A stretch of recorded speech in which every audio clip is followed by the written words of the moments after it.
Selamat siang, perkenalkan saya Febri Dwi Kristanto. Di sini saya akan melakukan pemeriksaan IPPA. IPPA itu apa? Yaitu inspeksi, palpasi, perkusi, dan auskultasi. Untuk yang pertama kita akan melakukan pemeriksaan inspeksi. Untuk pemeriksaan inspeksi yaitu kita pertama pasien harus dalam posisi tidur terlentang atau berbaring. Tapi kalau tidak bisa berbaring, kita bisa dudukkan. Tapi lebih baik kita harus berbaring. Nah, yang pertama kita harus melihat inspeksi itu adalah melihat.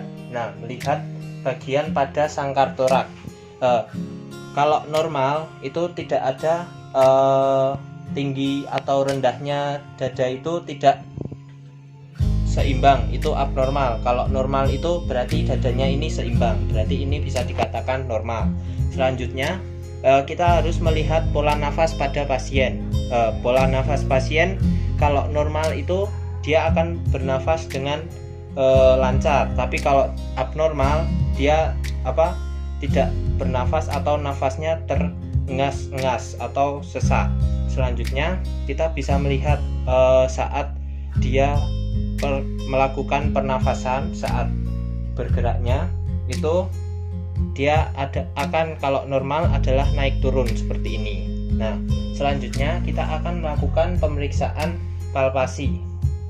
Ya, untuk palpasi kita akan merasakan pada bagian trakeanya. Nah, di atas incisura jugularis. Nah, di sini kita akan merasakan apakah di sini ada ketegangan ataupun tidak, dan saat pasien melakukan inspirasi atau ekspirasi, saat dia melakukan inspirasi dia akan mencekung. Nah, kalau saat dia melakukan ekspirasi dia akan mencembung. Nah, selanjutnya kita akan mempalpasi pada bagian sangkar torak di sini. Apakah pada otot-otot sangkar torak ini ada yang tegang ataupun tidak, yaitu pada bagian pectoralis mayor dan juga minor yang di dalam, dan selanjutnya ada di bagian teres mayor dan minor, dan setelah itu pada bagian serratus anterior. Nah, setelah saya periksa kondisi pasien normal ataupun baik-baik saja. Nah, selanjutnya saya akan melakukan pemeriksaan chest pain. Untuk chest pain, posisikan pasien untuk duduk. Nah, kita akan melakukan pemeriksaan chest pain itu menggunakan midline. Nah, kita yang pertama kita cek pada bagian apikal, yaitu melewati pada bagian ketiak. Nah, seperti ini. Nah, kita ukur apakah pada bagian ini saat melakukan inspirasi kita harus dilihat untuk saat inspirasi dan ekspirasinya. Saat inspirasi dan ekspirasi yaitu dengan jarak 2 cm. Silahkan Pak untuk inspirasi, tarik nafas, untuk ekspirasi keluarkan. Nah, nanti kita hitung. Selanjutnya pada bagian middle atau bagian C5. Sini kita lakukan pergerakan yang sama, inspirasi dan ekspirasi. Nah, setelah itu pada bagian lower atau pada processus sipoideus.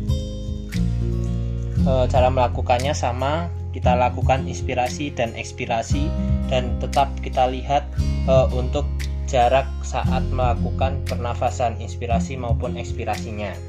Selanjutnya kita akan melakukan pemeriksaan perkusi. Kita bisa menidurkan kembali untuk pasien, bisa berbaring serileks mungkin. Nah, untuk melakukan pemeriksaan perkusi kita harus melakukannya dengan jari tengah lalu kita ketuk. Nah, untuk bagian depan itu ada 6 titik, dan untuk bagian belakang itu ada 7 titik. Titiknya ada sebelah sini, seperti titik pertama, titik kedua, titik ketiga, titik keempat, titik kelima bagian sini, titik keenam, titik Untuk bagian depan itu ada 7 ya, maaf saya salah. Ini 1 2 3 4 5 6.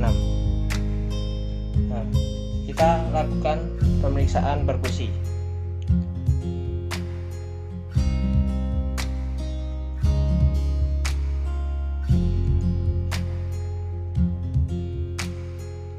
Selanjutnya kita akan melakukan pemeriksaan auskultasi. Titiknya sama, kalau yang di depan itu 6, yang di belakang itu 7. Untuk melakukan auskultasi kita bisa menggunakan yang namanya stetoskop. Nah, untuk titiknya sama seperti perkusi ya. Di sini kita dengarkan.